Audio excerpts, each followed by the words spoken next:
Okay, welcome to College Pathways 101, an introduction to planning for post-high school education. So for those of you who don't know me, I'm Jen Marsden. I'm the AHS College and Career Specialist. And I like starting with this slide with this image because it really encompasses a lot of the different feelings students have and parents and guardians when they start thinking about planning for next steps after high school. A lot of adults think, this is such an exciting time. You have all these options. And for a lot of students, it can be overwhelming. Same for a lot of parents. For a lot of kids, it's pretty straightforward. They've known what they wanted to be since they were 5 and have been planning on that. But for a lot of students, it can be a little stress-inducing, and for parents. And I really try to help with my presentations and my work with parents and students to help alleviate some of that stress and to be a person that students and parents can come to with questions and support to help them make decisions that will be a good fit for the student as they move on to their next steps after high school. Okay. Isn't this going forward? Oh, that's fine. Okay, so before we get going, we've had a lot of changes at the high school. So I always want to make sure students know who their team is, who their counselor is. So this year we only have 2 counselors, hoping, well, we have 2.5 right now. You all probably haven't met the freshman counselor. She's there half-time. So Alex Slinkard has students A through LON, and Robert Joe students LOP through Z. And then we have 2 grad coaches who you may or may not be aware of, Gil Roman and Ashley Cahill. They are primarily, this is the first year we've had grad coaches. A lot of schools have them, but they're primarily there to support the counselors working with students 9 through 12, grades 9 through 12, who are struggling academically, to really help them figure out what the issues are, if there's barriers, how to remove them, get them the supports they need, and work with the families to help the student towards graduation success. So if you or any friends or students you know might need that support, that's there. Then there's me, and Karen Baratz, our scholarship coordinator. So the goals for tonight are twofold. 1, learn to utilize the resources that will help students, and I know we have a few students here, and families plan for educational pathways after high school. And then if you've been to any of my presentations, you've heard this, understanding the importance of finding a school or a program, a pathway that's a good fit for the student and the family. We stress this a lot. There's not one pathway that's right for everyone, obviously, but every student is different, and they may have different goals, different family resources, a lot of different things that will impact what path they choose. And like I said before, to try to break it down from being this big overarching decision of, this is a decision that's going to impact the rest of my life, which can be paralyzing for a lot of students. We start talking about, big journeys begin with small steps. So I like that graphic. So this is in the college handbook, and I really like it. The idea came from a book I read by a college counselor about the year, especially senior year, junior year to senior, leading up to the decisions about next steps after high school, really have the capacity to be an extraordinary opportunity for reflection, for self-discovery, for growth, right? Not only for the student, right, as they're thinking about what's important to me, what are my interests, what kind of college or schooling am I interested in, but also for the parent as they help their student navigate this, as they realize what expectations they might have for their student that might be a little different than what the student has. So I really encourage students and parents to approach the exploration of this process, and to really stress that those who take the time to do their research and explore what's important to them are more likely to find a pathway that's a good fit. So, when I started this job 15 years ago, and I did it for a few years before at another high school in Southern Oregon, I'd have students who just said, I'm going to OSU. They didn't know why. They didn't know if they had the major they were interested. They just always thought they would be a beaver or a duck. They had no idea what the costs were. they hadn't visited any campuses, all the kinds of questions that I'll talk about tonight, and exploring really getting on campuses really helps students, is really beneficial in helping students figure out what's going to be a best fit for them, or at least a good fit for their next step. Best is a loaded word. We're all doing, we're trying to find a good choice. We don't have to get the best. So like I said, this could be a simple or complex plan for some students. Maybe, they're really sure they want to be an engineer. They know OSU has a good engineering program. So does Oregon Tech. They visited both campuses. They've looked at the pros and cons of the different campuses. They decided they really like OSU better for a number of reasons. They've looked at the cost of attendance. They've talked to their parents, families, and they realize they can afford it. So senior year might be applying to OSU, maybe applying to a community college, just in case they feel like the cost might be a little bit prohibitive, but it might be a pretty straightforward year. For most students, it's more of the squiggly line between A and B. They have a few different ideas, maybe a few different schools, maybe some private schools. Maybe I'm going to take a gap year and travel. Maybe I want to work for a while. Maybe I want to go into the military. Should I go to community college first or go into the military? Can I go do military and go to college at the same time? So it looks a little more like that. But again, the more research exploration that's happening, the more students can feel comfortable with kind of navigating those different twists and turns. So here's the start of the resources. I think everyone got here before I put the link to the college handbook in the chat, and you can see it. It's one of those issues with Zoom that people who join later can't see what's been put in the chat before, but maybe that's been resolved. So the AHS college handbook, which I referred to and put the link to the PDF, is something I put together, I revise every year. It's a great resource to get a lot of the information you're going to need. Oftentimes, students and parents will come to me, it's like, it's in the handbook. Just look in the handbook before you email me. I'm happy to get your emails too, but a lot of it is in there. I think on page 3 of the handbook, there's a bunch of resources. Maybe I get to this later, both online and books that can be really helpful. I know students are just don't like books. You can find all the information online, but honestly, there's a lot of great resources on finding schools that are a good fit, especially for school students who are kind of interested in more competitive schools, to really get them to branch out from those brand name schools they know, like Stanford and Harvard or Princeton. Some of the handbooks, some of those guidebooks can really help them explore more schools, and they're also a way for parents and students to maybe have like some of these guidebooks on the kitchen table, and you can scroll through and say, hey, I know you were interested in Oberlin. This book, is saying there's like 5 other schools that are kind of really similar to Oberlin. Maybe you want to check some of those out, or Lewis and Clark, or so don't shy away from print resources. You can check out what's available in there. And I have a lot in my office too that students and parents are welcome to check out. And we have the College and Career Center in the library, which I'm usually in there. It's my office. It's open some days while I'm gone, and there's meetings going on in there. But I will be back next fall. I was not necessarily planning on that, but I've decided I will be coming back next fall. So I'll be there for senior year for the juniors and their families that are here tonight. And then Aspire is a program that I coordinate where I have mentors from the community, people like me trained to help students find a next pathway out of high school. And so they work with students one-on-one to help them make a plan. So I have mentors who love to work with kids who are looking at competitive schools. I have mentors who love to work with students who are looking at apprenticeships, who are the first in their family to go to college, who want to be engineers or want to go into the healthcare field. So Aspire is totally voluntary. So students really have to want the help of a mentor. It can't be parent driven, but it can be a great resource for a student who maybe wants a little more support outside of the home, to someone to kind of help them keep on track. That's another adult maybe who's not the parent.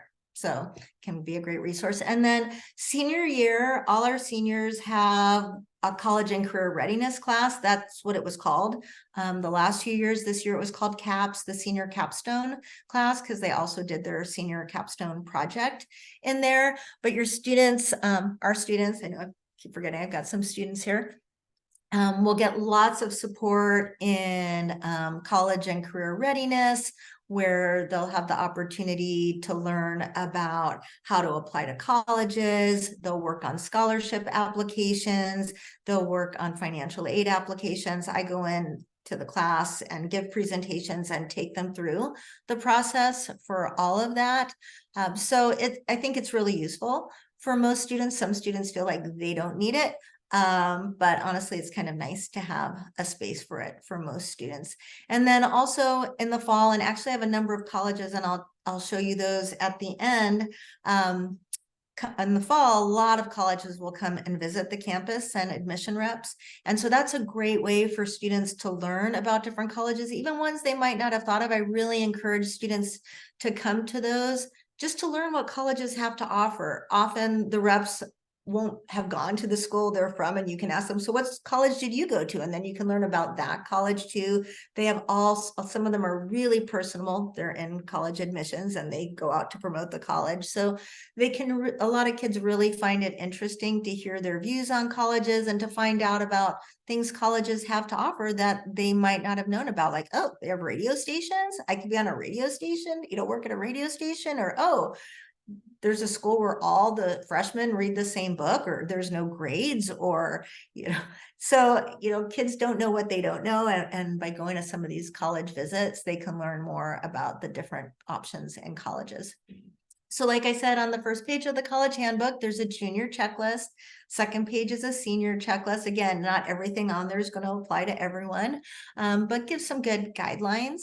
And then the online and print resources I talked about. There's a page on ACT and SAT testing. So our Oregon state schools, all our public universities, no longer require the SAT or ACT for admissions. They don't want you to send those scores at all. The California state universities got rid of them a year or two before the Oregon schools. A lot of private schools were already going test optional before COVID. Since COVID, most schools have remained test optional. A few of the most competitive schools have required tests the last couple of years. So all the registration is done online. I think I've sent you in the emails, I've sent information about ACT and SAT testing. AHS is a testing site for all the SATs. We don't offer the ACT anymore because we didn't have enough signups. I think St. Mary's in Medford is the main ACT site for the Valley. Fee waivers are available for students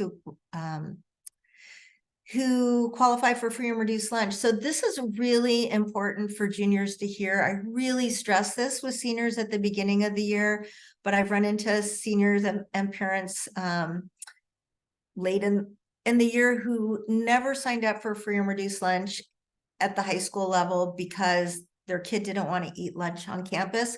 When it comes to benefits you can get when applying to college and at the high school, there are so many that every student who could potentially qualify for free and reduced lunch, the program, should sign up.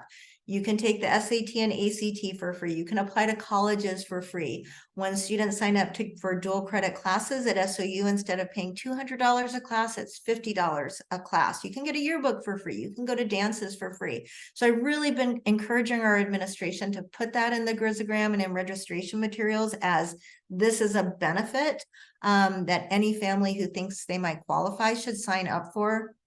If you go to the nutritional services page on the district website, they have a rubric, and people are often surprised at how high your income can be to qualify for free and reduced lunch. And we actually have a higher income cap for Oregon, which is nice too. So go ahead and check that out. Sorry, a little sideline on the ACT and SAT, but honestly, most of our kids are not taking the ACT and SAT anymore, mainly because a lot of schools don't require it.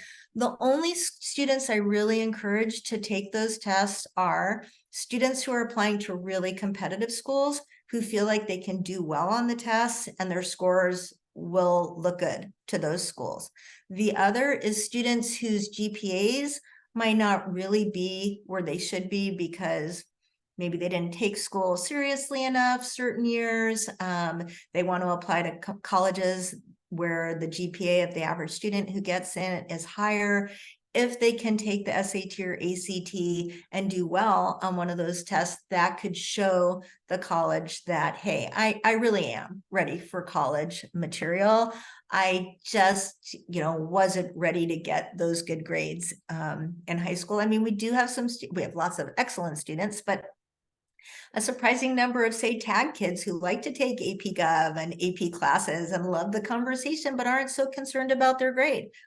And we'll end up with a B or C. And they're more than ready to go to college. So kids like that.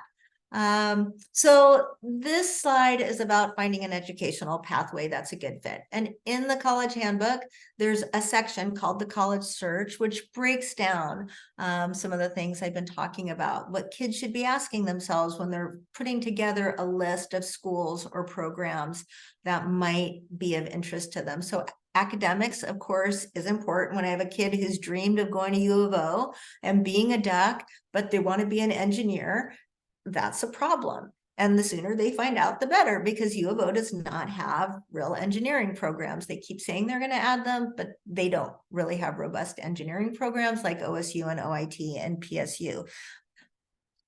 They both have design programs, but OSU has the Primo Interior Design program. So in the handbook, there's also, for the Oregon State schools, rubric. It's a little hard to read, but it kind of shows all the majors and minors at the state universities. Of course, that changes, and that rubric's a few years old because they don't put it out anymore since the Oregon Public University system disbanded. They haven't put out materials like that, but it's still a nice jump off point to kind of compare majors and minors at the different schools.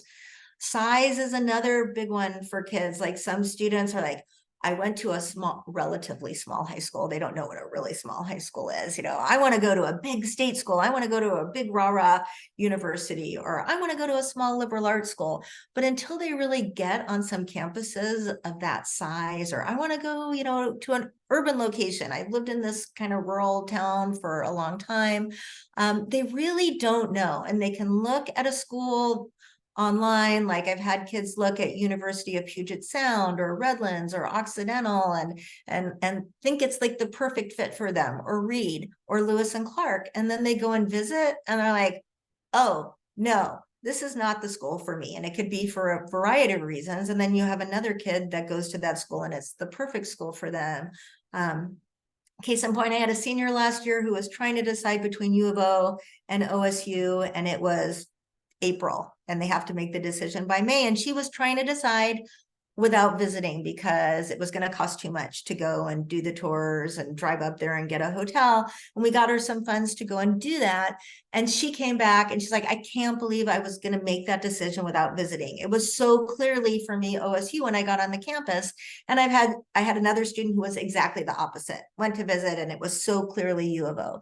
So I say that to just stress how important it is to just start getting on campuses, even if it's not a campus the student's interested in. If you happen to be in Florida for vacation, or, some other state, and there's a campus in that town, spend a couple of hours doing a tour, just seeing what a campus like that is like. And like I said, you could learn about things that, oh, I didn't know you could do this at a college, or they have these kinds of activities, or so it's great to start getting that experience. And again, culture and atmosphere, like a campus can look great online and when they read about it, but then actually being on that campus and looking around, students are looking for their people. Like their academics are important, but they want to, make friends and feel comfortable in the environment. I had one mentor whose daughter, she thought University of Puget Sound would be great. She went up there and she looked around, and I won't say specifics, but it's like, these don't look like my kind of people. It's 10 o'clock in the morning. Nobody's up. Nothing's happening. Then she went down to University of Redlands, where she did end up going, and everyone's out jogging and doing things early in the morning. And she's like, oh, these are more my people. And of course, other students would have totally the opposite reaction. We send tons of kids to University of Puget Sound. And then cost. Most of our kids get into most of the schools they apply to. You know, there's the most competitive schools that are a crapshoot even for our most qualified students.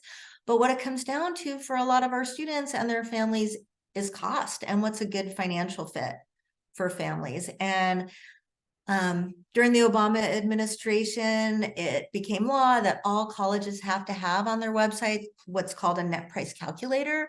They're hard to find, so if you're interested, I suggest you Google Lewis and Clark net price calculator or Stanford net price calculator. Some are better than others. Lewis and Clark's is great. The FAFSA, the free application for federal student aid, went through major changes this year. We're still working through it with the seniors. So if you've never done a FAFSA, they used to spit out a number at the end called your expected family contribution, which some of these net price calculators will ask for. Now it's an SAI, your student aid index. And I think I might have put it, and I will put it in the next email I send to junior families.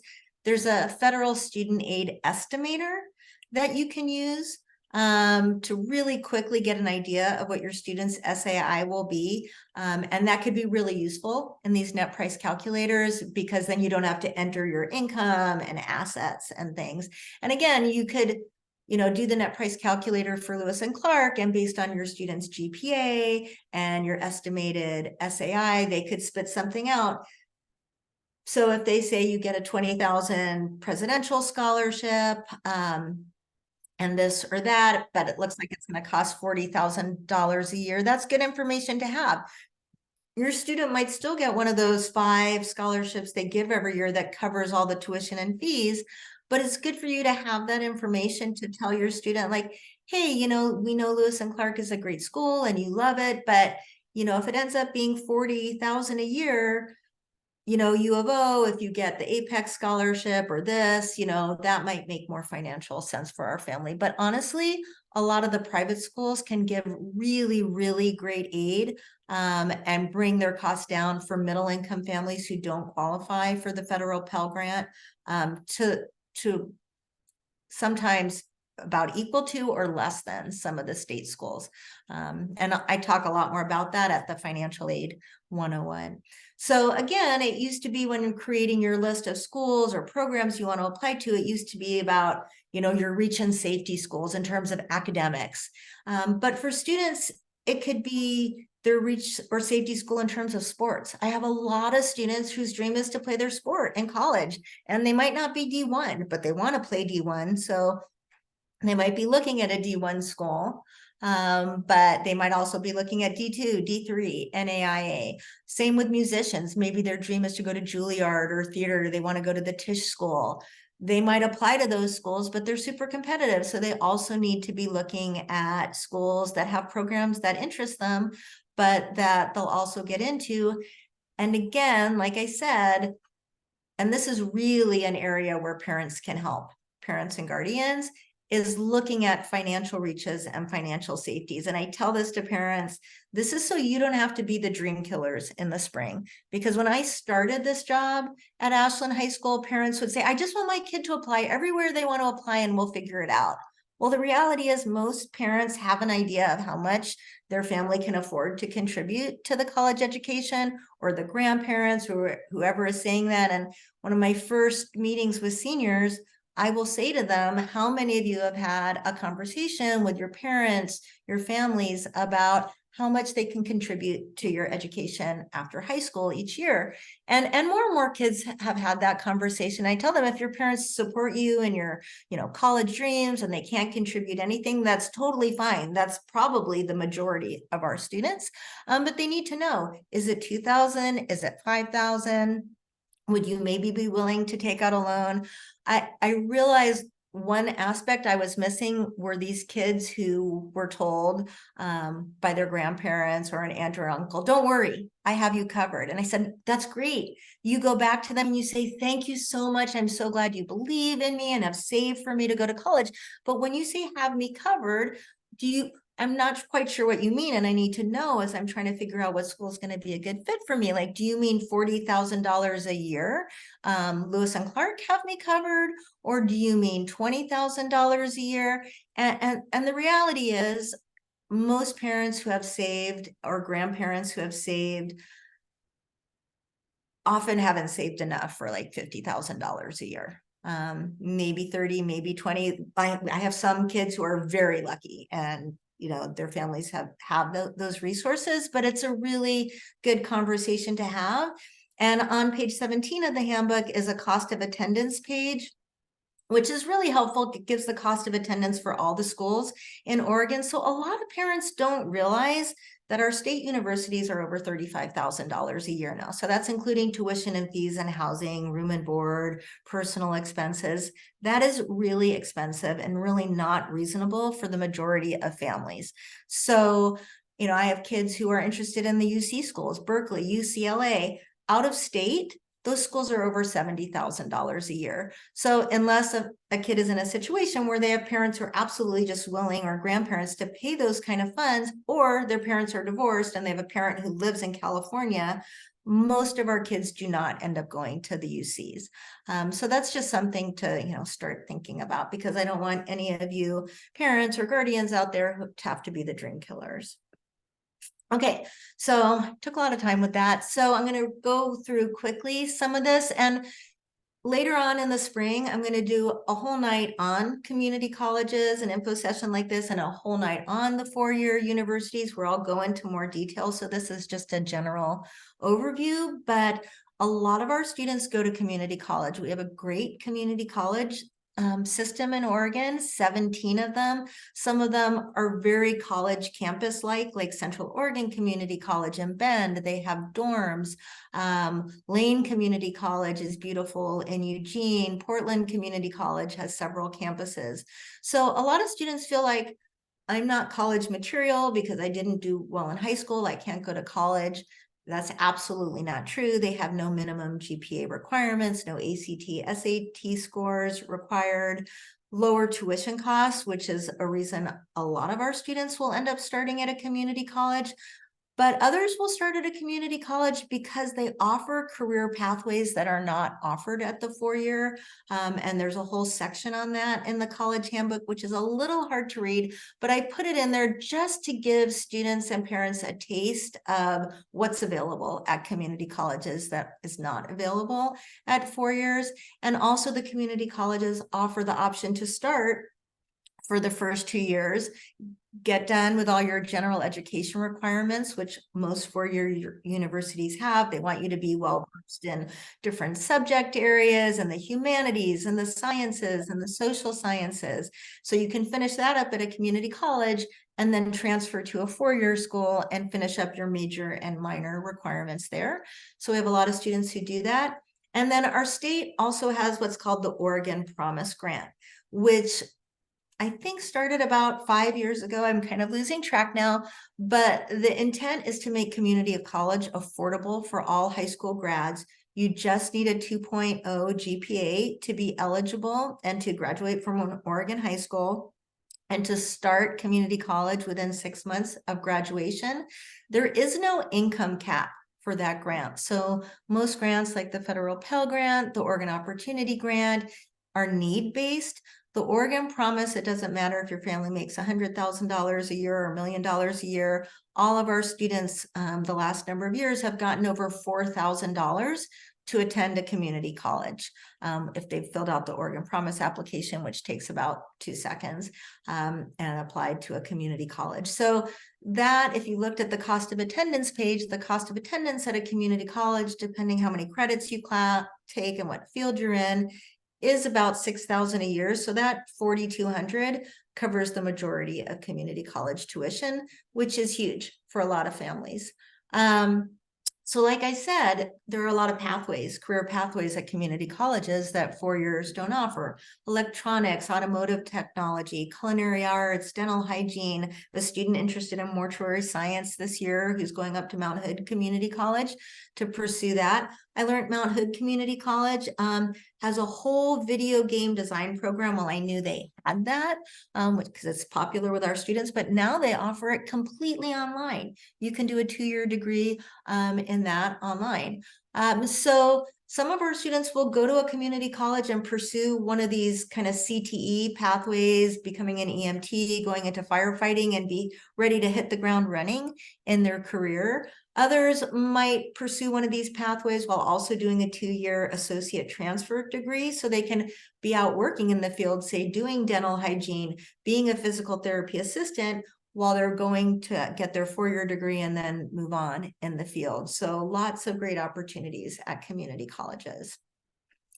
And there's also a lot of private vocational schools, career pathways that our students consider. Culinary, there's a lot of culinary private vocational school. Becoming tattoo artists has become big. Massage therapy, mechanics, cosmetology. There's a section in the college handbook on this. One of the things the community colleges have done a great job of doing in the last 20 years is bringing on a lot of these programs. So like Lane Community College, COCC in Bend, they have culinary institutes. So when I have students who are interested in culinary, I'll have them compare the Culinary Institute of America in Napa or one of the bigger culinary institutes that they'll look at on the East Coast and see how they compare in cost, time to some of the community college pathways. Same with massage therapy. And often students will choose to go the private vocational school route. And one of the reasons is you don't have to do much of the general ed, right? So if you go to the Ashland Institute of Massage to do massage therapy, you're diving right into your massage classes. You don't have to take an English class. You probably do have to take the anatomy and physiology in a way that the community college kids do. But one benefit of going the community college route is that Oregon Promise money. And also if students are eligible for a federal Pell Grant or a Oregon Opportunity Grant, they can use that money at the community college, but they can't use it at some of these private schools that aren't eligible. So if your student's interested in cosmetology, some cosmetology schools are eligible. Students can use their Pell Grants there, others aren't. So again, it's about doing research. And here's some of the private career schools our students have gone through. So students who are interested in medical careers start out maybe trying to be a CNA or phlebotomy. There's a number of programs in the Valley for that. Same with automotive and tattoo schools.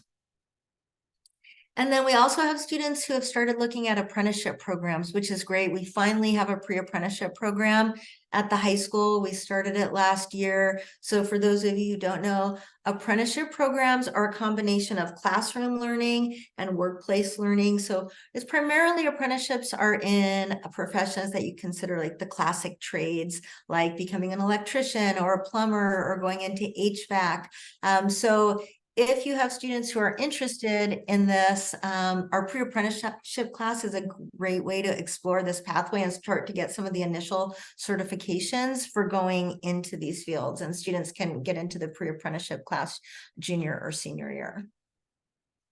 Okay, so the Oregon Public Universities, more hoops to jump through to apply and get in the community college. There are GPA requirements, and there's a page on that in the handbook. Most of them are looking for a 3.0 or higher. A few of them will go lower with that. They do a holistic review.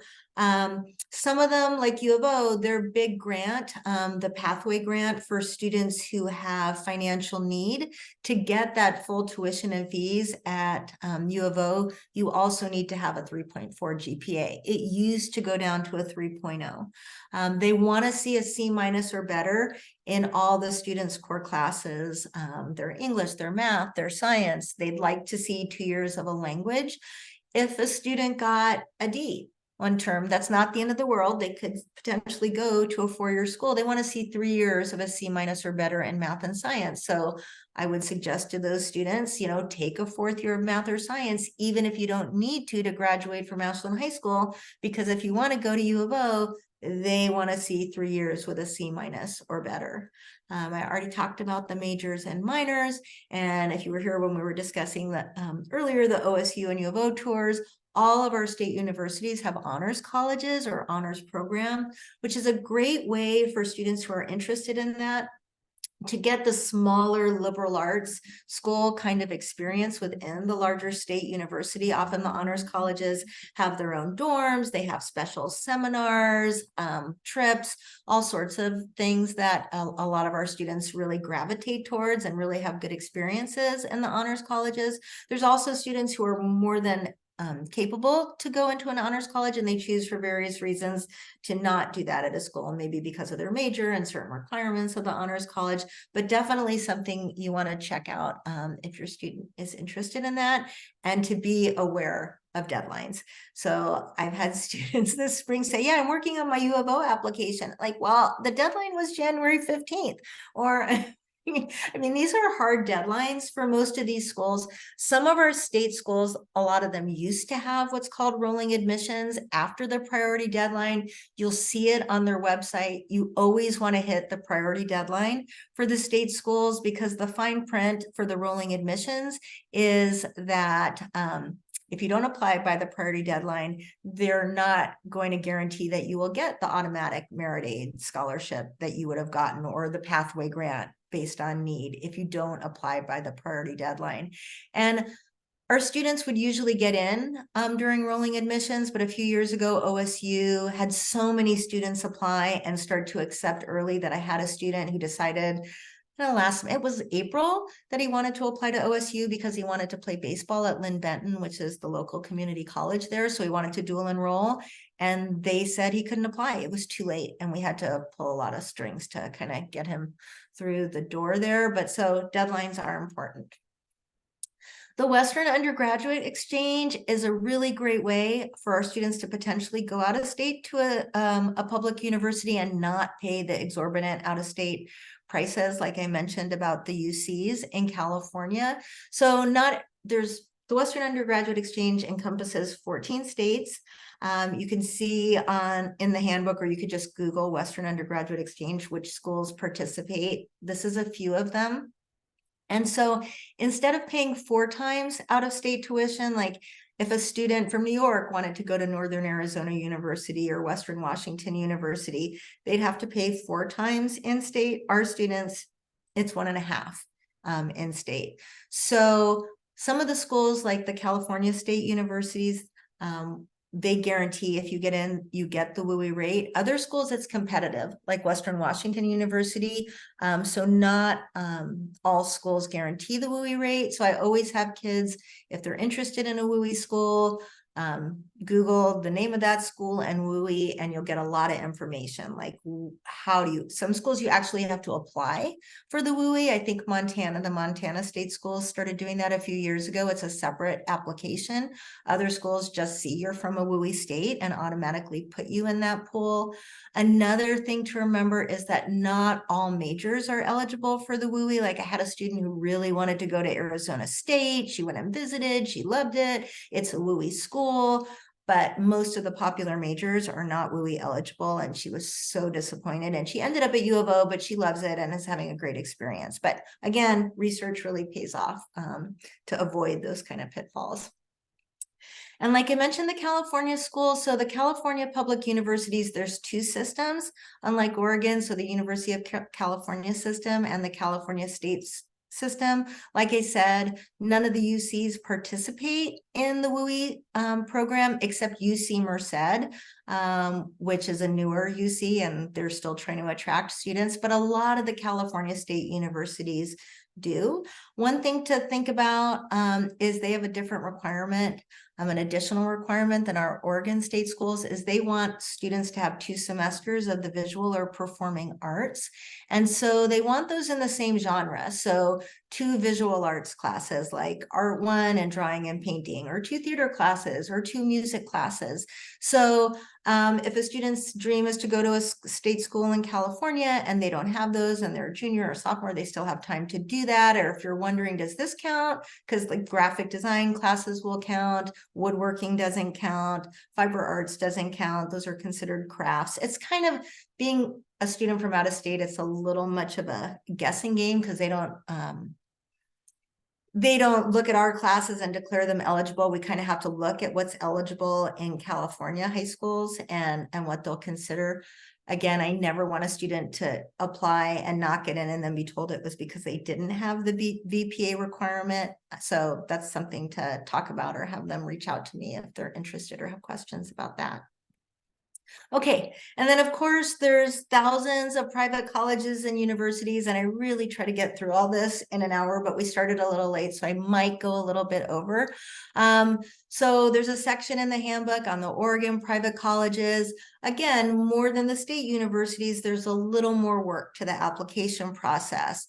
The private colleges, most of them require letters of recommendation, one from a counselor and one from a teacher. Most schools are not asking for 2 letters of recommendation for teachers anymore, which is really great because it takes a lot of time for counselors and teachers to write letters of recommendation. But it's something I really encourage juniors, if you're looking at private schools, to start thinking about in spring of junior year. Your counselor, even if you've never met them, don't know them, they will write you a letter of recommendation. We have letter of recommendation request forms on the website, and the counselors really use those to learn more about the student. They will schedule an interview meeting with the student to really get to know them better and find out what might be good to emphasize in the letter of rec, because it's something that's it's one area, the counselor letter, where the colleges might be able to learn a little more about the student than they can from their transcript, from their personal statement, or from the teacher rec. So it's something to think about.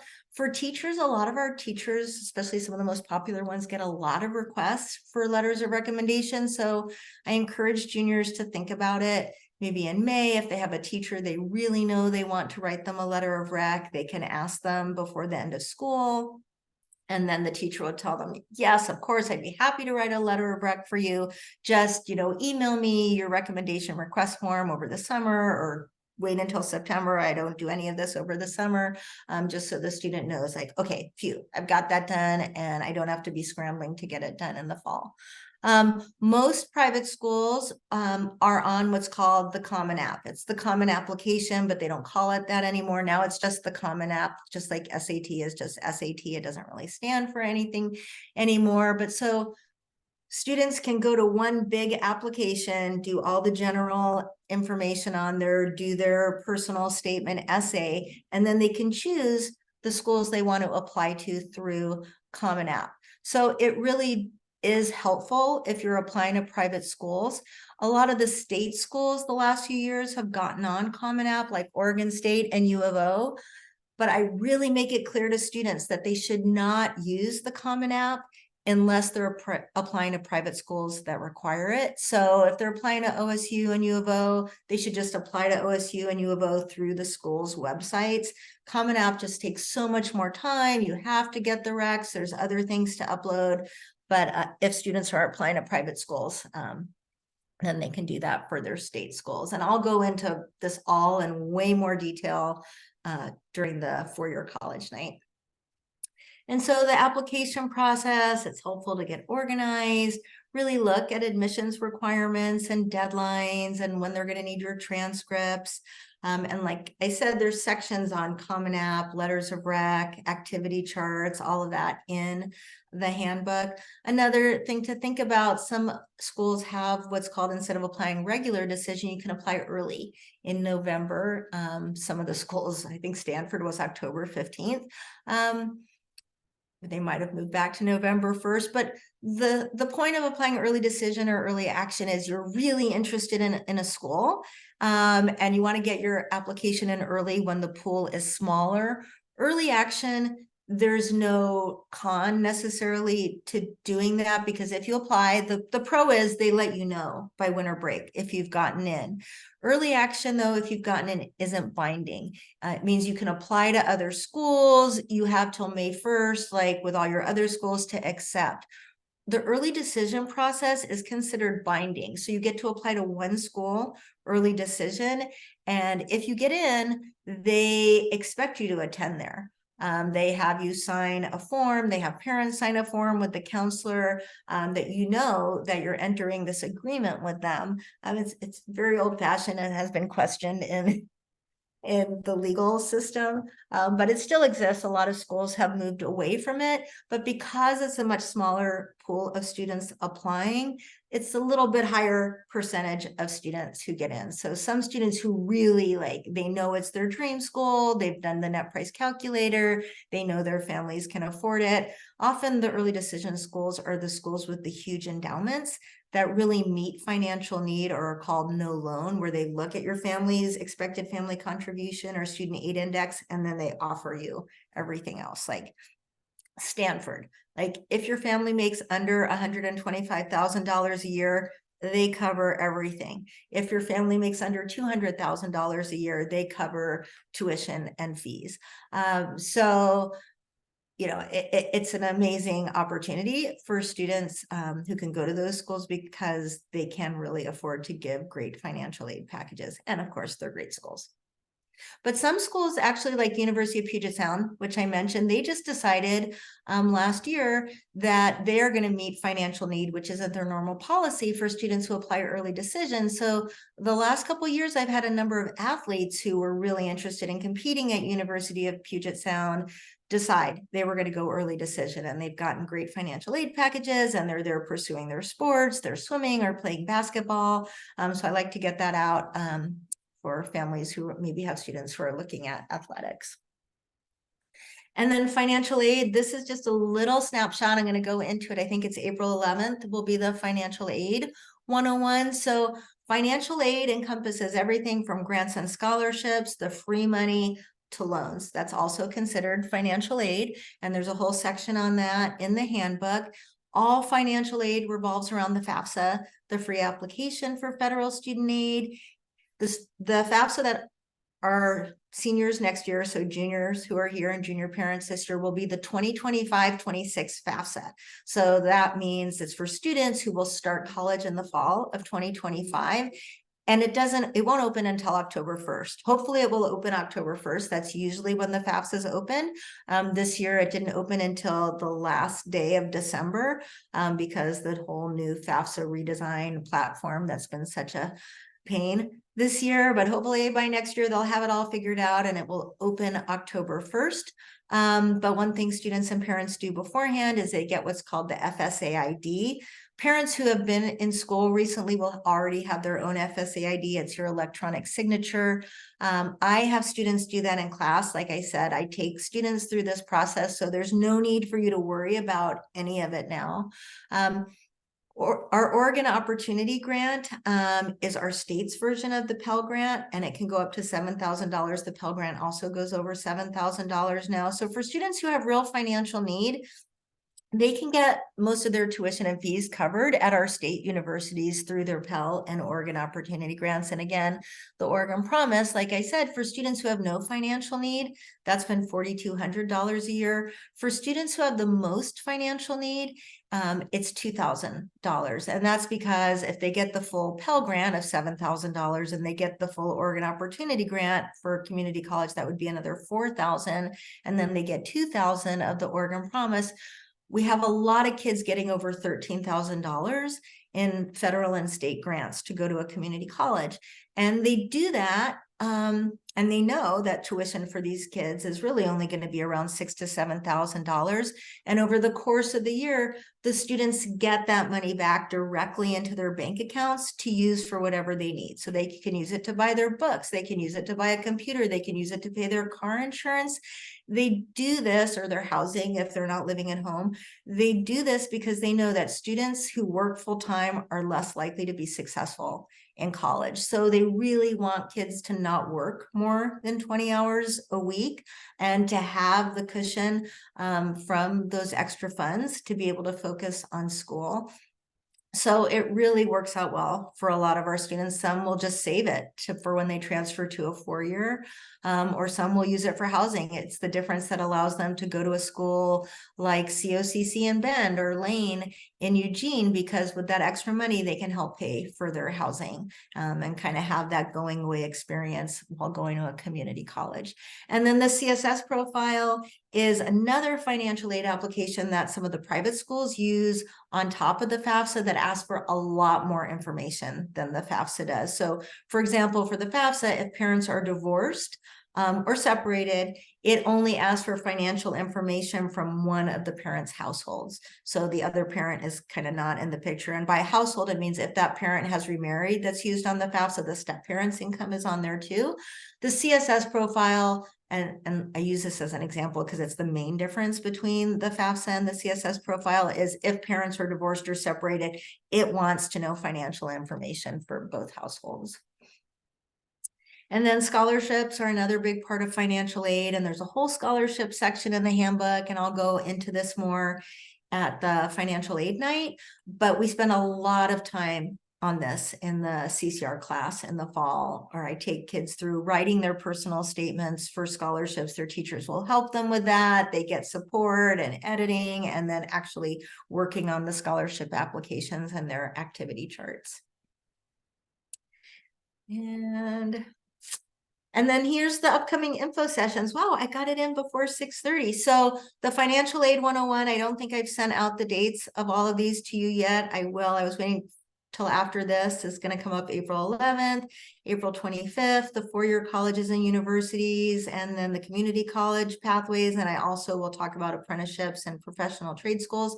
And then, like I mentioned, we have some college visits coming up. Linfield is a great private school in Oregon and McMinnville. A lot of our students go there to play their sports. They have great athletics. We send a lot of nursing students there. University of Idaho will be on campus, and a great career exploration activity, a big event they have, Careers in Gear, at the expo, the fairgrounds in Central Point, is coming up April 25th. So I will end the recording now. So any of you who want to stay on and ask questions, I'm more than welcome to hang out. And for those of you who are watching the recording, thanks for tuning in, and please reach out to me with any questions you have.